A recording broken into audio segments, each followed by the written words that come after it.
예, 안녕하세요. 2019년 10월 28일 월요일입니다.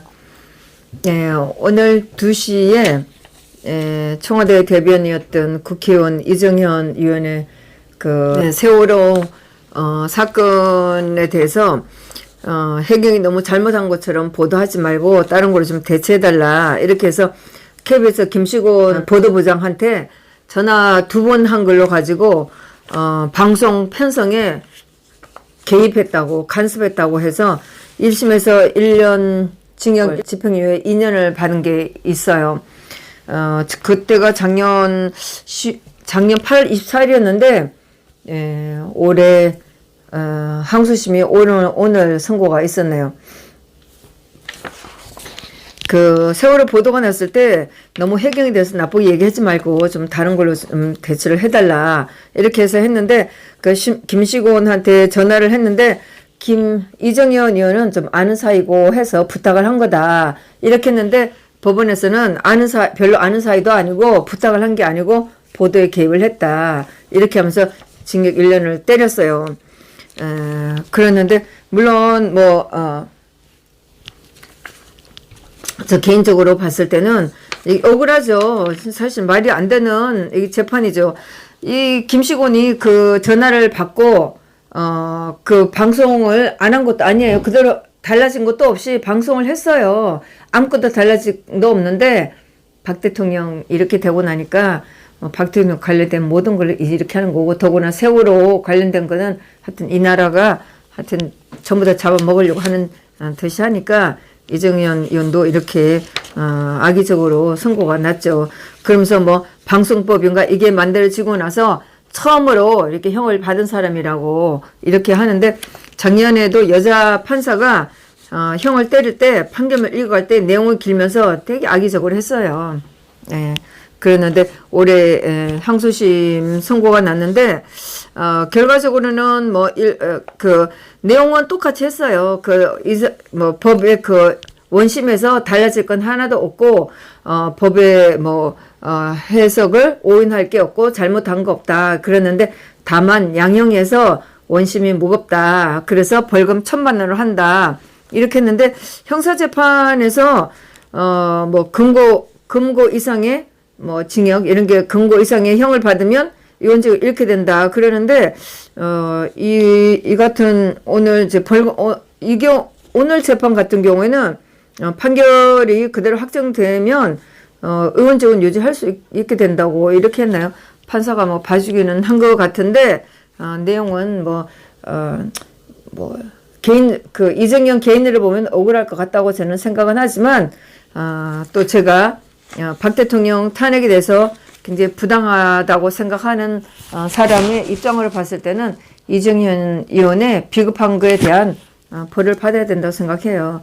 근데 판결이 끝나고 나서 이정현 의원이 한마디 안 하고 나가 버리더라고요. 그래서 기자들도 바로 일어나서 나가긴 했지만 이정현 의원하고 인터뷰를 한 것 같진 않아요. 제가 끝나고 나서 2층으로 내려왔는데 거기에 관련된 분을 만났더니 이정현 의원이 아무 말 안 하고 빨리 나가버렸다고 이렇게 얘기를 하더라고요. 그러니까 그냥 형 받자마자 잽싸게 나가버렸죠.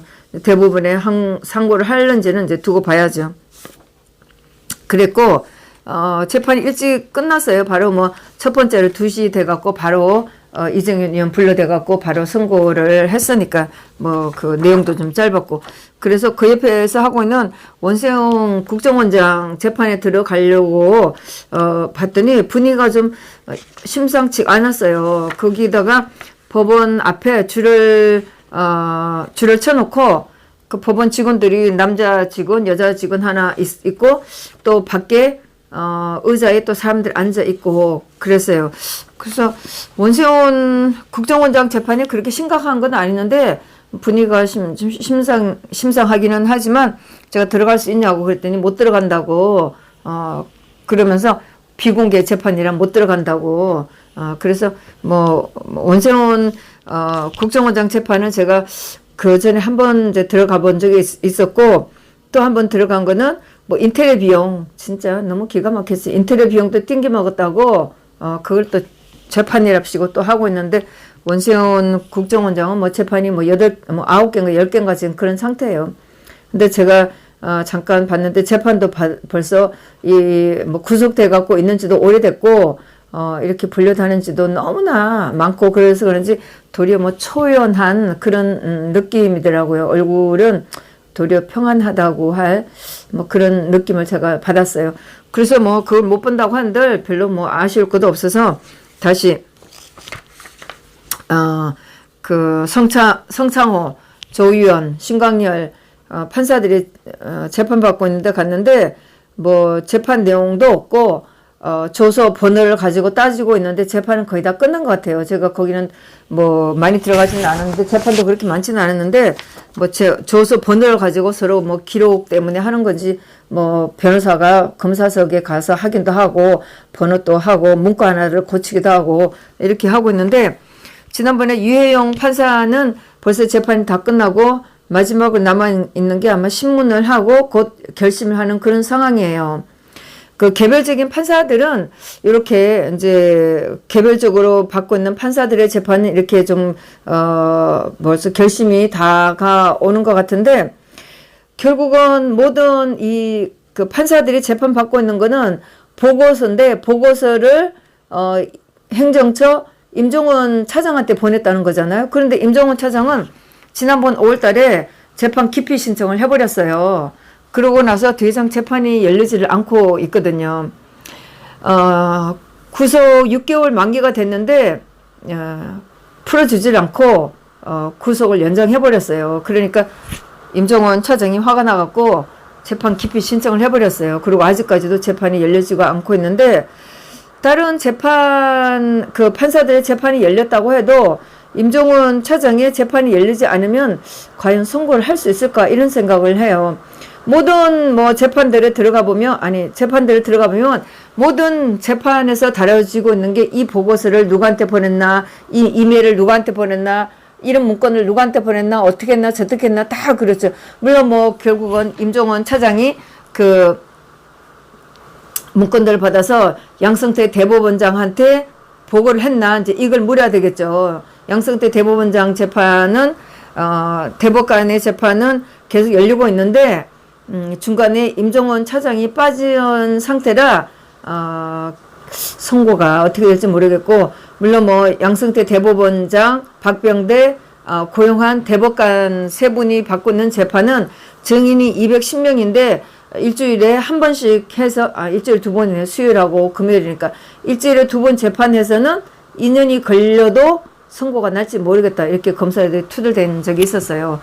이런 상태라 다른 분들의 재판이 결심이 된다고 해서 그게 어떻게 될지는 모르겠네요. 하여튼 이제 그렇게 했는데 그 뭐 재판에 그 성창호, 조의원, 신광열 판사들의 재판 들어가서 뭐 그거 하고 있는 거 보고 뭔가 조금 들으려고 하다가 들리진 않고 졸다가 그러고 그냥 바로 나와 버렸어요. 그리고 내일은 참 그리고 원세훈 국정원장 오늘 그 뭐 줄쳐놓고 비공개를 한다는 그 재판은 나중에 들으니까 이명박 대통령이 증인으로 나왔다고 얘기를 해요. 그 대통령 그 국정원의 특갈비 관련인데 뭐 기가 막히죠. 뭐 다 이명박 대통령 거기에 대한 내용을 부인했다고 하는데 국정원 특갈비는 박 대통령도 마찬가지고 이거는 뭐 중앙정보부 1에 써왔다는 거 각 부처에서 정보부에다가 예산을 맡겨놓고 필요할 때마다 썼다고 하는 거기 때문에 이거는 사실 재판 말도 안 돼요. 중앙정보부가 생긴 이래로 관행적으로 써온 걸 갖다가 이명박 대통령, 박근혜 대통령 때 와서 사람 잡는 재판이에요. 그럼에도 불구하고 국회의원들이 국회의 특별활동비 없앴다는 얘기는 못 들었어요. 줄였다는 얘기는 조금 듣긴 했는데 과연 줄이게 될지도 모르겠고 모든 뭐 입법, 사법, 부도 국정원에 돈을 갖다 놓고 물론 청와대는 말할 것도 없고 청와대 지금 하는 꼴을 보세요. 올해 국정원 특갈비라는 이름 대신에 뭐라고 했죠? 이름이 바뀌어갖고 지금 더 늘어났잖아요. 그 늘어난 거 뭐 북한에 갖다 주려고 한 건지 하여튼 그렇게 늘은 그 청와대 국정원에 갖다 놓고 쓰는 이 청와대에서 갖다 쓰는 돈이 더 늘어났는데 지금 누구를 잡아요? 나중에 지금 문재인 저 집단들은 어떻게 될지 두고 봐요. 하여튼 그랬는데 이명박 대통령이 나와서 다 거부했다고. 뭐 당연히 뭐 그렇겠죠. 재판 받을 수도 없는 거를 재판할 수도 없는 걸 재판했으니까. 네, 그리고 내일 화요일 오전 10시에 환경부 김원경 장관 그 블랙리스트를 해갖고 하는 재판 그게 있어요. 준비기일인데 지난번 한 달 전쯤에 준비기일로 해서 한번 재판이 있었어요. 예. 그랬는데 이거 그 환경부 블랙리스트 거는 김태호 수사관이 지난번에 그 폭로를 해서 이루어진 그런 재판인데 여기에 김은경 환경부 장관하고 청와대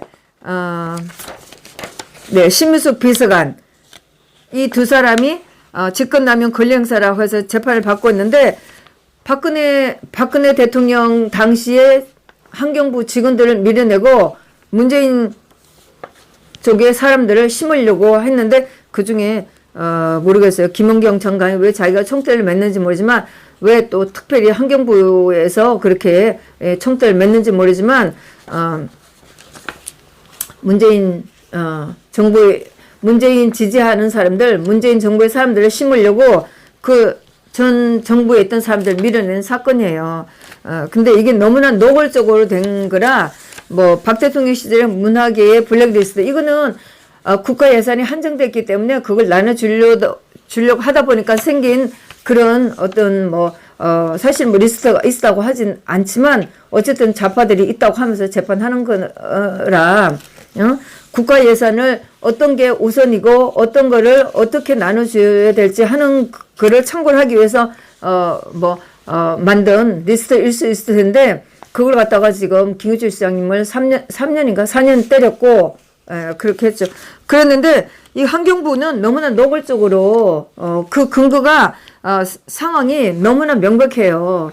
그래서 이렇게 이제 기소가 됐는데 지난번에 이거 재판 이 환경부 김은경 장관을 검찰에 불러서 조사할 때도 그때 동부지검에서 했는데 왜 이게 중앙으로 넘어왔는지도 이거 잘 모르겠어요. 하여튼 동부에서 이 신원경 환경부 장관을 기소를 했고 또 이 이 수사의 신분을 총괄했던 주진우 뭐 김우진 뭐 주진우 이거 우리가 알고 있는 그 좌파들 아니고 검사 주진우 이 유명한 그 당시에 이렇게 해서 우리들한테 굉장히 인기를 관심을 끌었던 판사였었죠.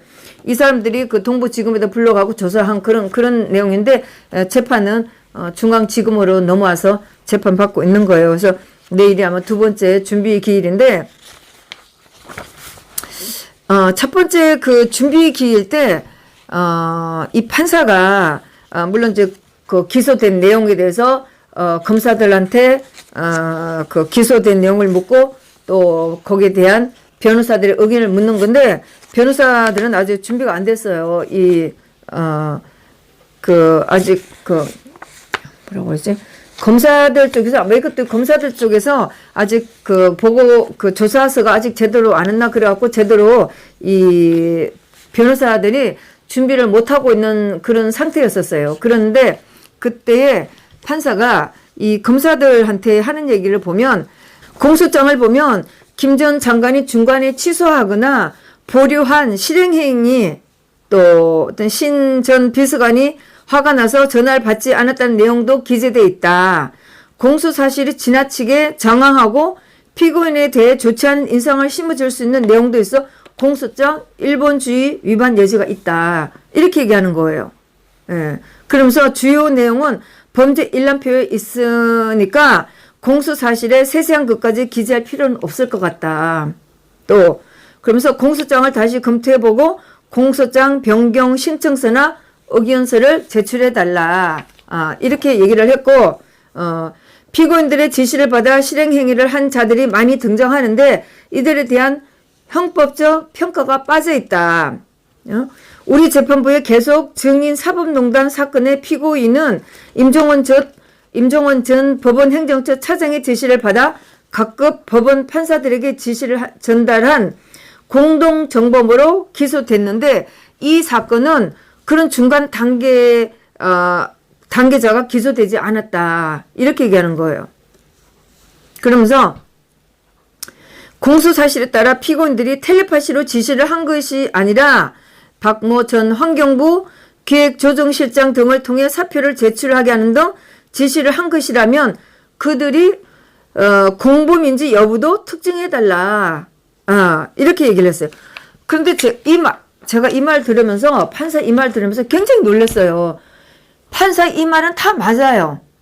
아니 그런데 대통령 재판에서 대통령 관련 재판에서 판사가 이런 거를 한 번도 정리해 준 적이 없었어요.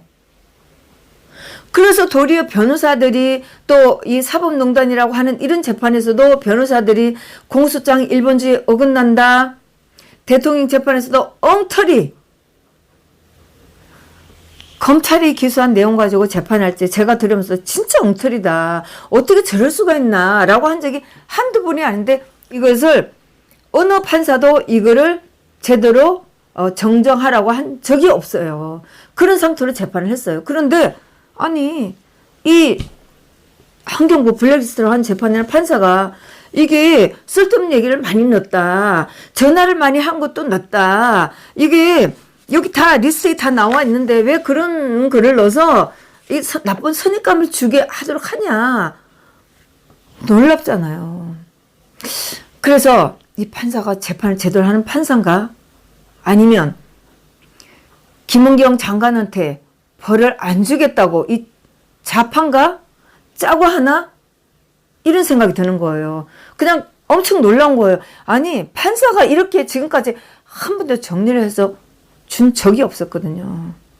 판사들 보고 아니 검찰들 보고 이게 잘못됐으니까 이 공소장이 잘못됐으니까 이거를 정리를 하라. 왜 쓸데없는 말을 넣냐. 이거는 중복되지 않느냐. 이게 행동을 하려다가 안 한 건데 왜 이거를 기소를 하냐. 아니 이렇게 정리해주는 판사가 어디 있었냐고요. 대통령 재판이나 모든 재판에서 이렇게 했었어야 돼요. 한 번도 안 했거든요. 하여튼 놀라운 판사의 정리를 하는 거 보고 좋은 건지 나쁜 판사인지 모르겠어요. 하여튼 내일 가서 다시 한번 보겠습니다. 내일 이제 그 검사들이 이 공소장을 정정해 갖고 와서 제대로 내면 변호사들이 다음에 의견을 내든가 그렇게 하겠죠. 그래서 내일 좀 중요하다고 생각하기 때문에 좀 들어가 봐야 되겠죠. 그리고 저는 좀 이해가 안 되는 게 의외로 이 환경부 리스트 이거를 그렇다고 해서 문재인 쪽에서 환경부 장관을 좀 쉽게 날렸다고 생각하거든요. 아무리 김태호가 이게 폭로를 했다고 그래도 그렇지 어떻게 이렇게 쉽게 폭로를 했을까? 그리고 왜 이 환경부 장관을 왜 날렸을까? 이런 의심이 많이 들어요. 뭐가 있길래 이 환경부 장관을 날렸을까? 청와대 신미숙 비서관 요거는 제가 잘 모르겠어요. 그죠? 신미숙 비서관의 경우 요거 그 사건은 청와대 인사수석실 행정관들을 소환해 청와대가 지정한 인물을 환경부 산하기관에 임명토록 했는지 조사 중이며 행정관들이 이메일을 통해 채용 과정에서 특혜를 준 정황을 확보했다.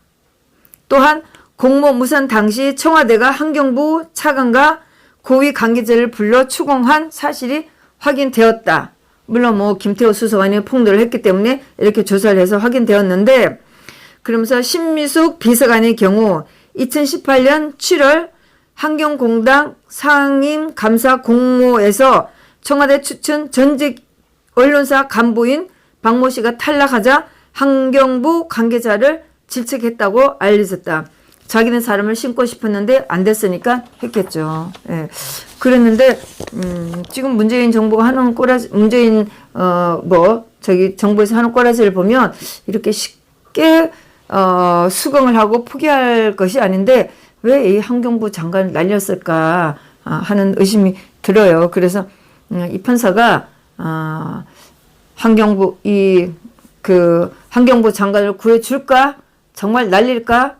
이런 생각이 듭니다. 예, 그래서 내일 10시에 그 재판을 가보도록 하겠습니다.